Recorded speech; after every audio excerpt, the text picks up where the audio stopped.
নমস্কার, people voice নিউজে আপনাদের সবাইকে স্বাগত। আমি অরূপ। আচ্ছা, এই যে 21শে জুলাইয়ের সমাবেশ দেখলেন, কোনো বিষয় নিয়ে আপনাদের কি খটকা লাগলো? কার বক্তব্য শুনলেন না, আগের বারগুলোই শুনেছিলেন, আপনাদের কি কোনো খটকা লাগলো? জানি না আপনারা খটকা লেগেছে না বা লাগেনি, আমার কিন্তু লেগেছে। কেন লেগেছে চলুন সেটাই বরং খোলসা করে বলি। আজকে 21শে জুলাইয়ের সভায় বক্তার তালিকায় ছিলেন রাজ্য সভাপতি সুব্রত বক্সী, কলকাতার মেয়র ফিরহাদ হাকিম, এছাড়া তিনজন নতুন মুখ আর কি, যারা আগে কোনোদিন বক্তব্য রাখেননি 21শে জুলাইয়ের এক মঞ্চ থেকে, সেরকম তিনজন নতুন মুখকে আনা হয়েছিল। একজন হলেন কোচবিহারের জয়ী সাংসদ, দ্বিতীয়জন হলেন ঝাড়গ্রামের দলীয় সভাপতি এবং তৃতীয়জন হলেন সদ্য সমাপ্ত যে উপনির্বাচন হয়েছে বাগদায় সেখানকার তৃণমূল প্রার্থী মধুপর্ণা, আর একজন হচ্ছেন জগদীশ চন্দ্র বসুনিয়া, আর একজন হচ্ছেন দুলাল মুর্মু। আর তাছাড়া তো অভিষেক, অখিলেশ, মমতা বন্দ্যোপাধ্যায় ছিলেনই। তো এই যে পাঁচজন বক্তা, মমতা বন্দ্যোপাধ্যায়, অখিলেশ আর অভিষেক বন্দ্যোপাধ্যায়কে বাদ দিয়ে, এইসব বক্তাদের মাঝেও কিন্তু অনুপস্থিত থাকলে একজন। চলুন আর গৌরচন্দ্রিকা করে লাভ নেই, সরাসরি কে অনুপস্থিত থাকলেন বলেই দিই। অনুপস্থিত থাকলেন সুদীপ বন্দ্যোপাধ্যায়, লোকসভায় তৃণমূল কংগ্রেসের দলনেতা। এর আগে যত 21শে জুলাইয়ের সমাবেশে আমি গিয়েছি বা আমি না গেলেও পরবর্তীকালে দেখেছি, সেখানে কিন্তু সুদীপ বন্দ্যোপাধ্যায়ের উপস্থিতি উল্লেখযোগ্য ছিল। এবং সেখানে সুদীপ বন্দ্যোপাধ্যায় ন্যাশনাল পলিটিক্সে কিভাবে মমতা বন্দ্যোপাধ্যায়ের গ্রহণযোগ্যতা, মমতা বন্দ্যোপাধ্যায় তৃণমূল কংগ্রেসের গ্রহণযোগ্যতা, নানা বিষয়ে বলতেন। এবং সেটা মমতা বন্দ্যোপাধ্যায় আজকে কত গুরুত্বপূর্ণ ভূমিকা আজকে জাতীয় রাজনীতিতে নিয়ে চলেছেন, সেটাই উনি বলতেন। প্রতিটাতেই ওর কথাই ঘুরিয়ে ফিরিয়ে বলতেন। এবার কিন্তু উল্লেখযোগ্যভাবে বক্তার তালিকায় নাম নিয়ে থাকলো না, বা বক্তার তালিকায় ছিলেন না সুদীপ বন্দ্যোপাধ্যায়। প্রশ্নটা সেখান থেকেই উঠবে। বক্তার তালিকা মমতা বন্দ্যোপাধ্যায় তৈরি করেন 21শে জুলাইয়ের মঞ্চে, সেখানে সুদীপ বন্দ্যোপাধ্যায় বাদ কেন? এর আগে আমরা কি দেখেছিলাম?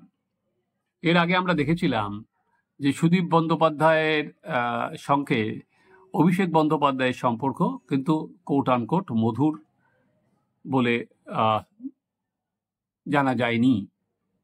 কারণ অভিষেক তিনজনের কেন্দ্রে, তিনজন প্রার্থীর কেন্দ্রে উনি প্রচারে যাননি। তার মধ্যে একটা হচ্ছে সুদীপ বন্দ্যোপাধ্যায়, দ্বিতীয় হচ্ছে দমদম, তৃতীয় হচ্ছে কল্যাণ।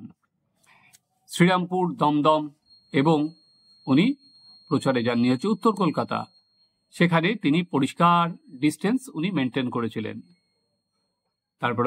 তারপরে সুদীপ বন্দ্যোপাধ্যায় জিতেছেন।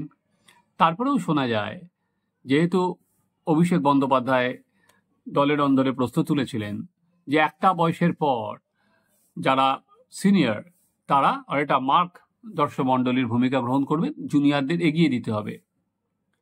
কিন্তু ওনার আপত্তি সত্ত্বেও দলের তরফে সেখানে কিন্তু সুদীপ বন্দ্যোপাধ্যায় টিকিট পেয়েছেন এবং টিকিট পাওয়ার পর জিতেছেন।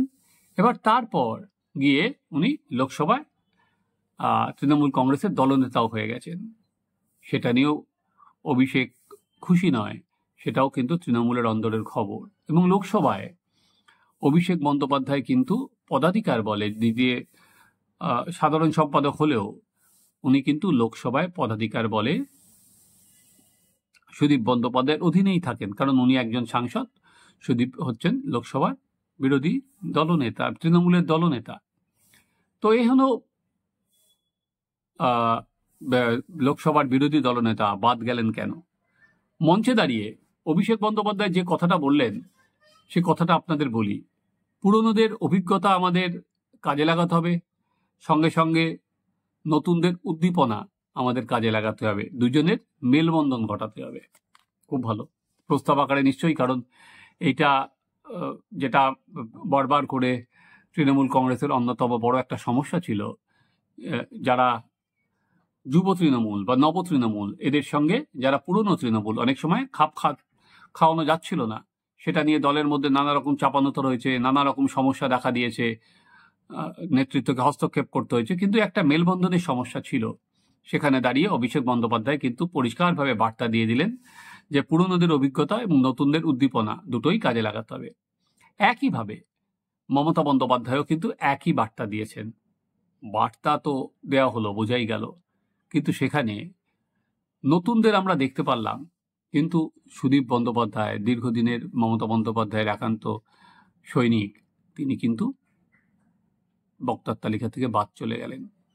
এবার জগদীশ চন্দ্র বসুনিয়া, তাই বক্তার তালিকায় যে তিনজনকে তৃণমূল কংগ্রেস বেছেছে সে বোঝাই যাচ্ছে কেন বেছেছে। একটা হচ্ছে, এবার উত্তরবঙ্গের মধ্যে একমাত্র কোচবিহার আসন দখল করেছে তৃণমূল, তো জগদীশকে তুলে এনে সেখানে একদিকে যেমন উত্তরবঙ্গের মানুষকে একটা বার্তা দিতে চাইল তৃণমূল, কারণ উনি মঞ্চ থেকে সরাসরি বললেন যে উত্তরবঙ্গের জন্য কত কিছু করা হয়েছে, এবং দ্বিতীয়ত উনি রাজবংশী সম্প্রদায়ের, সেখানে দাঁড়িয়েও উত্তরবঙ্গের মানুষকে একটা মেসেজ দেওয়া হলো জগদীশকে সামনে এনে, যেহেতু উনি জিতেছেন সেখানে দাঁড়িয়ে।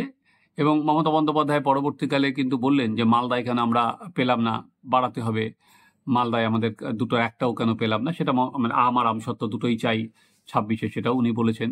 ফলে জগদীশকে রেখে একটা বার্তা দেওয়া হলো।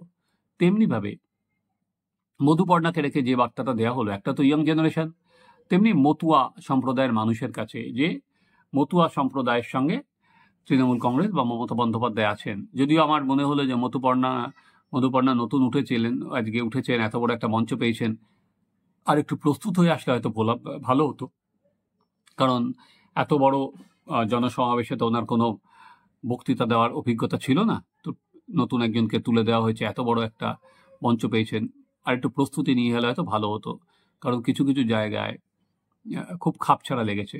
আশা করি পরবর্তীকালে নতুন মুখ, নতুন ব্লাড, আশা করি পরবর্তীকালে উনি শিখে দেবেন। আর একজন হচ্ছে ঝাড়গ্রামের দুলাল মুর্মু, তিনি হচ্ছেন আদিবাসী মুখ। ফলে আদিবাসীদের মধ্যেও মমতা বন্দ্যোপাধ্যায় কিন্তু চেষ্টা করছেন আরোভাবে পেনিট্রেট করার, বা আলোভাবে তৃণমূল যে আদিবাসীদের সঙ্গে আছে সেটা এর মাধ্যমে দুলালকে তুলে সে একটা বার্তা দেওয়া হলো। আগের বার আমার যতদূর মনে আছে বীরবাহা হাসদা ছিলেন বক্তার তালিকায়, এবার বীরবাহা ছিলেন না, এবার দুলালকে দেয়া হলো। কিন্তু যিনি ছিলেন না, আবারও বললাম, তিনি হচ্ছে সুদীপ বন্দ্যোপাধ্যায়। ন্যাশনাল পলিটিক্স নিয়ে মমতা বন্দ্যোপাধ্যায় বললেন, ন্যাশনাল পলিটিক্স নিয়ে অনেক বেশি অখিলেশ বললেন। সেখানে অখিলেশ সরাসরি বললেন যে এই সরকার বেশি দিন থাকবে না, কিছুদিনের মধ্যে আর কি এই সরকার পড়ে যাবে, এবং একটা সরকার পড়ে গেলে কারা ক্ষমতায় আসবে, ইন্ডিয়া জোট। মমতা বন্দ্যোপাধ্যায় একইভাবে বললেন যে এই সরকার বেশি দিন টিকবে না, কারণ উনি আগেও বারবার করে একই কথা বলে এসেছেন। তো ন্যাশনাল পলিটিক্স এই দুজন ছাড়া অভিষেক বন্দ্যোপাধ্যায় ন্যাশনাল পলিটিক্সে খুবই অল্প ঢুকেছেন, উনি বেশিটাই ফোকাস করেছেন আঞ্চলিক বা আমাদের এইখানকার রাজনীতিতেই, বাংলার রাজনীতিতেই। সেখানে একইভাবে সুব্রত বক্সী, তিনি যেমন পুরনো দিনের কথা বলেছেন, রাজ্য সভাপতি সুব্রত দা প্রতিবারেরই বক্তায় থাকেন উনি, তো বারবার করে উনি কোন অবস্থা, 21-এর তাৎপর্য কি, এই কথা বলেছেন। আর ববি, স্বাভাবিকভাবেই ববি সাধারণ সম্পাদক এবং দলের অন্যতম প্রধান সংখ্যালঘু মুখ। ববি এবার আর কিন্তু ওই ধর্মান্তকরণ বা এইসব লাইনে যাননি। এবারের বক্তব্যে ববি অনেক বেশি সবাইকে নিয়ে এগোনোর কথা বলেছেন, এবং ইন্টারেস্টিংলি উনি যেটা বলেছেন সেটা হচ্ছে কানোয়ার যাত্রায় কেন দোকানের নাম লেখা থাকবে সেই নির্দেশ দেওয়া হবে। উনি কিন্তু সেটা তুলেছেন, ওনার আগের পোর্শনটা উনি সে কথা থেকে আজকে আর রিপিট করেননি। তো এত কিছুর পর আমি আবারও বললাম, প্রত্যেকেই এই বক্তাগুলো, যেমন সুব্রত বক্সী বা ববি হাকিম, এরা থাকেনি, সেই সঙ্গে সিনিয়র মুখগুলোকেও দেখতে পাওয়া যায়। কোনো সময় সুদীপদা থাকেন, অনেক জায়গায় আগেও দেখা গেছে সৌগতদা ছিলেন বক্তার তালিকায়, কিন্তু এবার কিন্তু উল্লেখযোগ্য অনুপস্থিতি সুদীপ বন্দ্যোপাধ্যায়। তাহলে আগামী দিনের সমীকরণে কি কিছু বদল আসবে? চলুন আমরা লক্ষ্য রাখি। আপনারা দেখতে থাকুন এই চ্যানেল, আমাদের চ্যানেল সাবস্ক্রাইব করুন, আপনাদের মতামত জানান।